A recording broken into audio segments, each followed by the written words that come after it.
And from that, we will give the place for our speaker, Brother Nick, to give us exhortation. The title is Seeking Serenity in Stormy Skies.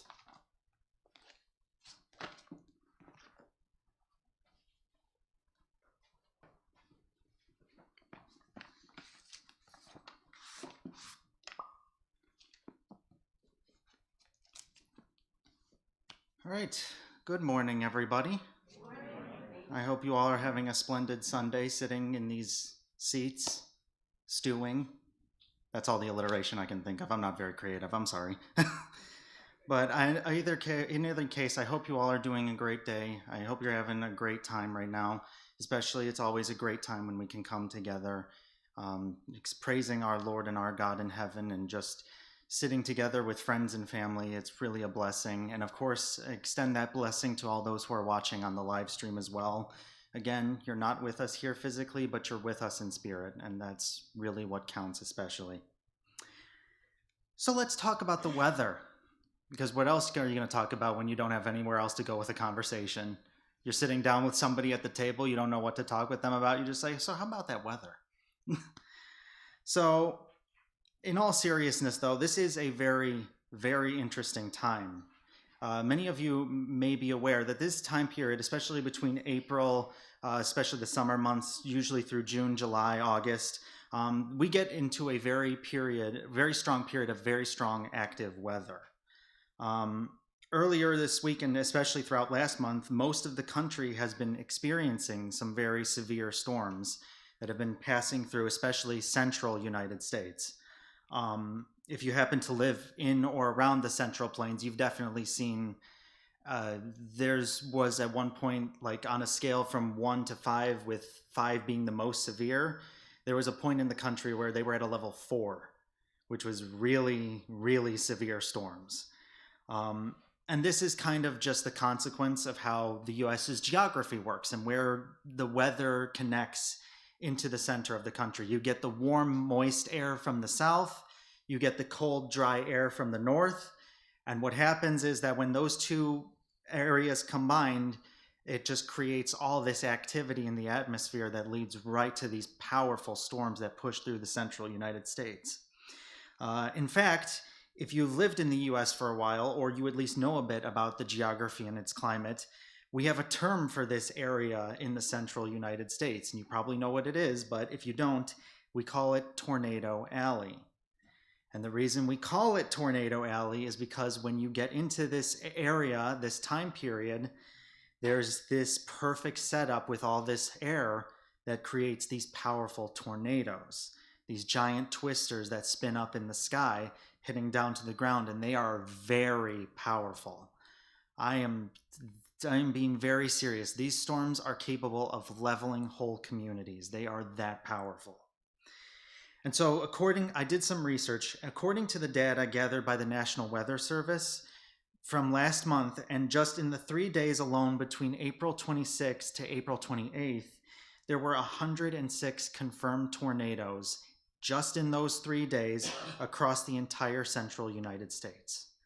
And these tornadoes can vary in their intensity. There's a term for this called the Enhanced Fujita Scale, which ranks the level of the strength of tornadoes generally from EFU, which is undefined, which means it's hard to determine because it's not strong enough, to EF5, where you will know, it goes without saying that you will know you're being hit by an EF5 tornado. And so in terms of intensity, throughout those 3 days, there were 10 that were classified as EFU that were undefined. There were 26 that were confirmed EF0, which is generally on the weakest side. There were 46 confirmed to be EF1s. There were 15 confirmed to be EF2s. There were 8 confirmed to be EF3s, and there is at least 1 that was confirmed to be EF4. And to put that into perspective, an EF4 tornado has winds that go from anywhere between 166 to 200 miles per hour. So to put that into perspective, that's strong enough to pick up small aircraft, large trucks, heavy vehicles, and even some trains, and it can turn them into flying missiles throughout the sky, and they are capable of damaging buildings, housing, you name it, it can get damaged very badly. And some of the strongest tornadoes, which are EF5, they get in excess of 200 miles per hour. And we've only had 59 of those since 1950. And those are so powerful, they even have the ability to twist skyscrapers. To twist those tall buildings, you see something like the Chicago skyline, EF5 tornadoes are strong enough to twist those buildings. And so for me, it's terrifying. It's about the most terrifying thing I've seen, bar none, save maybe hurricanes. But to me, it also gives me a sense of awe, because it puts into perspective that these things that are capable of doing all this damage is nothing compared to the power and majesty of God. That these storms are under his control, and that he wills them and unwills them as he sees fit. And I gathered several verses that describes this sort of power and wrath that God has that manifests in stormy weather. And one example, a couple of examples I found, one was in Ezekiel chapter 13, verse 13. So again, that's Ezekiel 13, chapter 13, verse 13. Therefore, thus says the Lord God, I will make a stormy wind break out of my wrath, and there shall be a deluge of rain in my anger, and great hailstorms to make a full end. And another example that I found was in Nahum chapter 1, verse 3.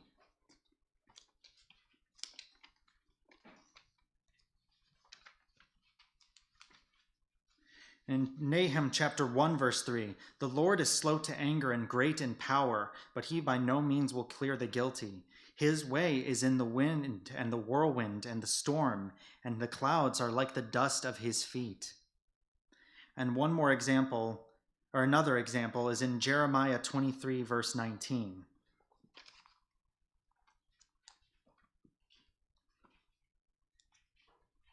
And in Jeremiah 23, verse 19, it says, behold, the storm of the Lord, wrath has gone forth, a whirling tempest bursting upon the heads of the wicked. And finally, one more example in Isaiah chapter 40, verse 24.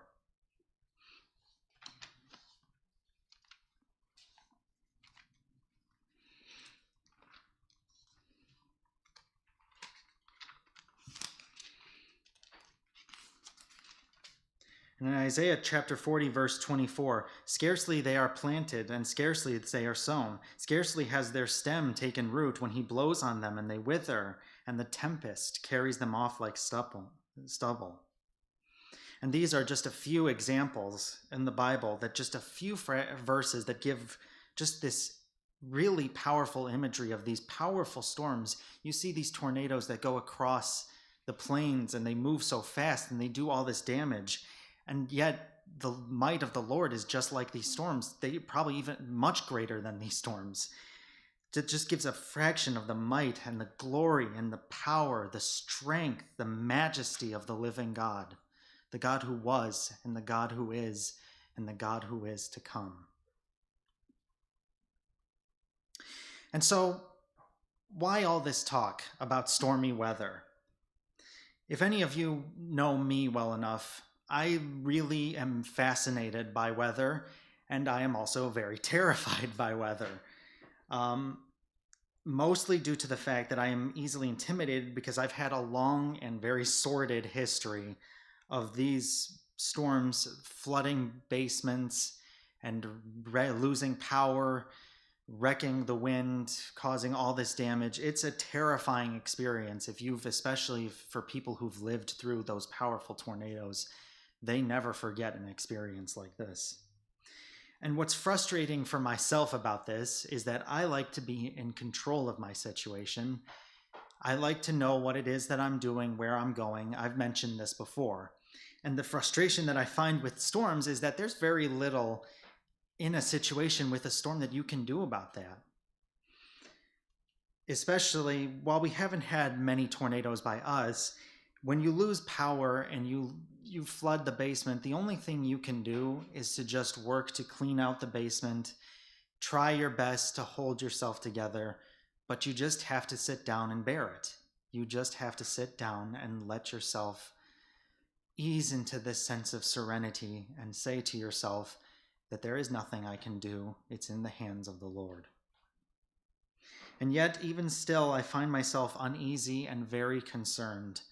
And in this uneasiness and this concern, it results sometimes in me having insomnia, where I just can't find myself falling asleep when these storms pass through, especially at night. You can hear the wind and the rain pounding down on your household, the hail, and sometimes you just lose sleep over it. There's nothing you can do.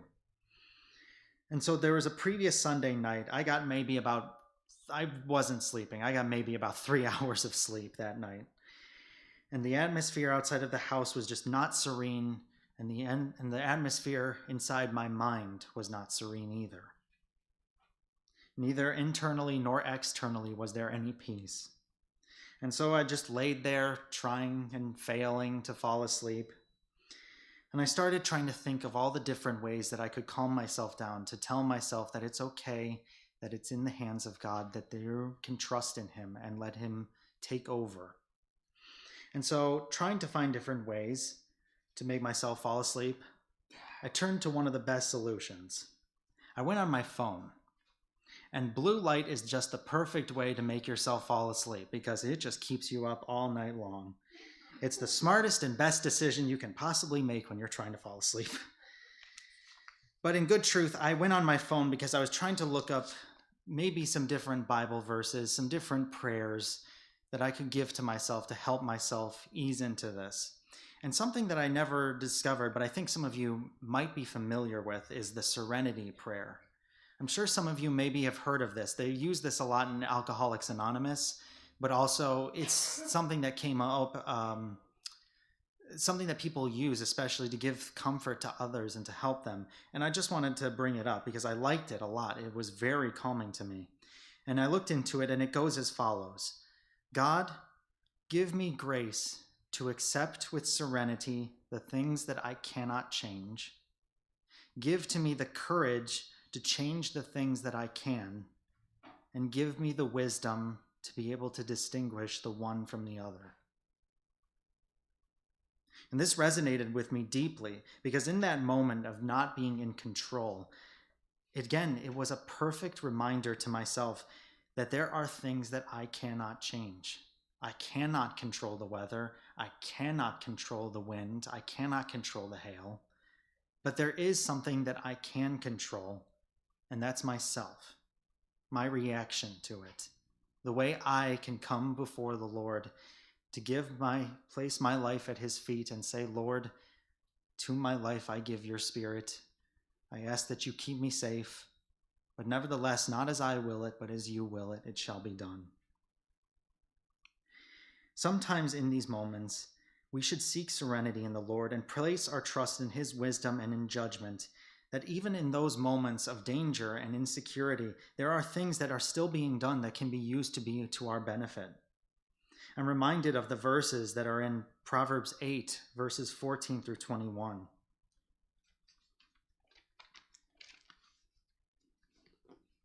And in Proverbs 8, verses 14 to 21, I have counsel and sound wisdom. I have insight and I have strength. By me kings reign, and by rulers decree what is just. By me princes rule, and nobles who govern justly. And I love those who love me, and seek diligently those who seek me, and those who seek me will find me. Riches and honors are with me, enduring with wealth and righteousness. My fruit is better than gold, even fine gold, and my yield is better than choice silver. I walk in the way of righteousness and in the paths of justice, granting an inheritance to those who loves me and filling their treasuries. And to me, I associated with this with the Lord. I associated with this because this is with him, because it is by him that kings reign, by him that rulers decree what is just, and by him that princes rule, and nobles and all those who govern. Everything belongs to the Lord. The Lord decrees it in his time, in his place, and in his will. For us, we can take comfort, serenity, and solace in that, even when we are facing trouble, even facing down the storm and the hail. We know that we have a Father in heaven who watches over us, who fulfills things according to his time and in his place.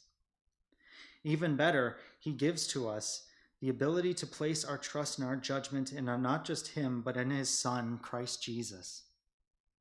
That through him, though the winds blow fiercely and the rains fall violently, in him we have a shelter. In him we have a sanctuary to hide safely and to take solace and serenity in that shelter, in our shepherd who guides his sheep. And this brings me to the story of Mark chapter 4, verses 35 to 41.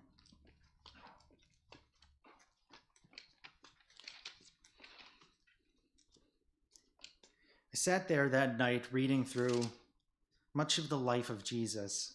And as I was reading through, I was brought to Mark chapter 4, verses 35 to 41. And reading with me, on that day when the evening had come, he had said to them, "Let us go across to the other side." And leaving the crowd, and they took him with him, he took them with them in a boat, just as he was, and the other boats were with him. And a great windstorm arose, and behold, the waves were breaking into the boat, and so the boat was already filling. But he was not in the stern, asleep on a cushion. And they woke him and said to him, "Teacher, do you not care that we are perishing?" And then he awoke and rebuked the wind and the sea, saying to it, "Peace, be still." And the wind ceased, and there was a great calm. And he said to them, "Why were you so afraid? Have you yet no faith?" And they were filled with great fear and said to one another, Who then is this, that even the wind and the sea obey him?" Here we see that even the storms themselves, powerful and dangerous, maybe there was even a tornado out there, powerful, mighty tornado, 200 plus winds, and yet powerful as that storm might have been, the Son of Man said to it, "Peace, be still." And behold, it submitted to his will and ceased.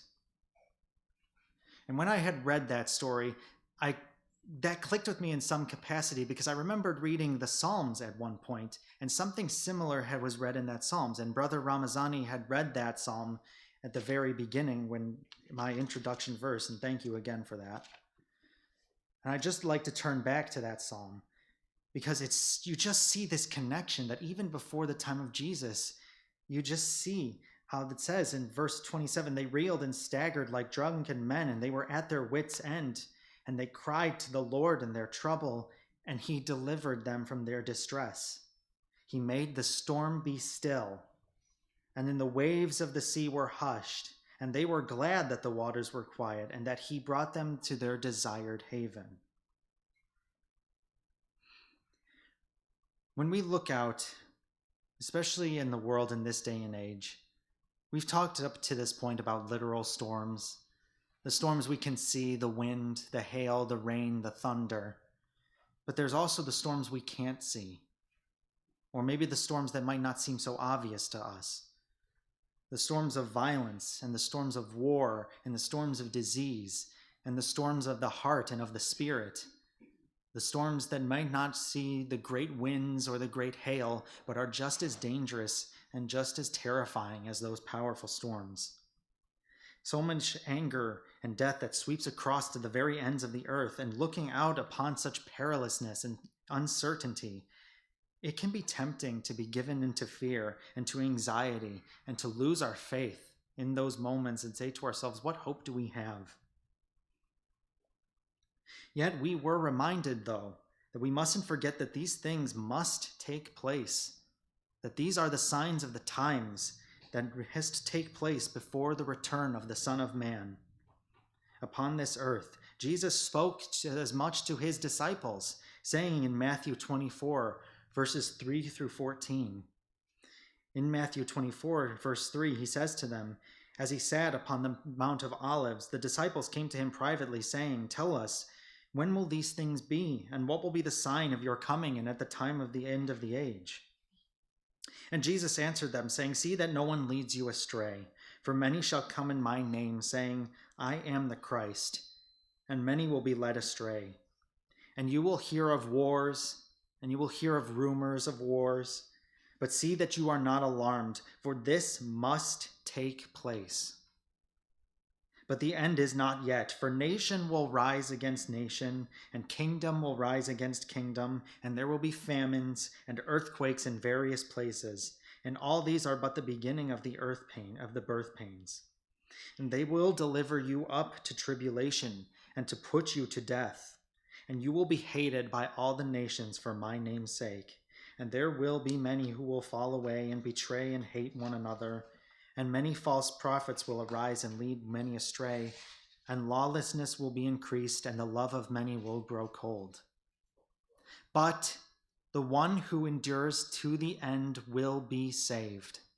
And the gospel of the kingdom of the Lord will be proclaimed throughout the whole world as a testimony to all nations, and then the end will come. One needn't look far in the life of Jesus to see the own storms he had to deal with, the storms that he had to bear down within his life, the persecutions, those who mocked him and degraded him. Most especially of all, the suffering of the storm of being taken into custody, handed over to the Romans, sentenced to death, humiliated, scorned, and nailed to the cross, despising the shame and the pain until he surrendered to his Father and gave up his spirit. And yet, that storm had passed, and the skies had cleared.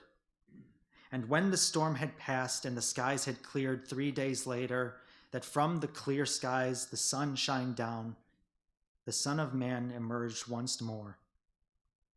The Son of the living God emerged from his tomb, for death could not conquer him. Death could not claim him. And the Son of Man, Jesus Christ, he has and he is risen. And in Acts chapter 1, verse 9 through 11, he had said all these things to his disciples. As they were looking on, he was lifted up, and behold, a cloud took him out of their sight. And while they were gazing into heaven, 2 men stood beside them in white robes, saying unto them, Men of Galilee, why do you stand looking into heaven? For this same Jesus, who was taken up into this cloud into heaven, he shall come again the same way that he was taken up. And so, my brothers and sisters, I don't tell you or share any of these things with you to dishearten you or to discourage you or to put fear into your hearts. On the contrary, I tell you much the opposite. I tell you these things to bring you joy, to bring you peace, to bring you serenity. What a wonderful and joyous thing it is to know that even as these rains fall, that even as the hail falls, the winds blow, and the lightning strikes, that the storms are passing and they will pass. And then when the skies of this world cease the hailstorm and the clouds clear, the Son of Man, who was taken into heaven and is seated at the right hand of the Father, he shall descend from the clouds once more, clearing the skies, letting the sun and the light of the living God shining down upon all. And he shall descend from the clouds to fulfill the word of his Father. As it was prophesied in Daniel chapter 7, verses 13 through 14, I saw in the night visions, and behold, with the clouds of heaven there came one like a son of man. And he came to the Ancient of Days and was presented before him. And to him was given dominion and glory and a kingdom, that all peoples, nations, and languages should serve him, that his dominion is an everlasting dominion, which shall not pass away, and his kingdom is one that shall never be destroyed.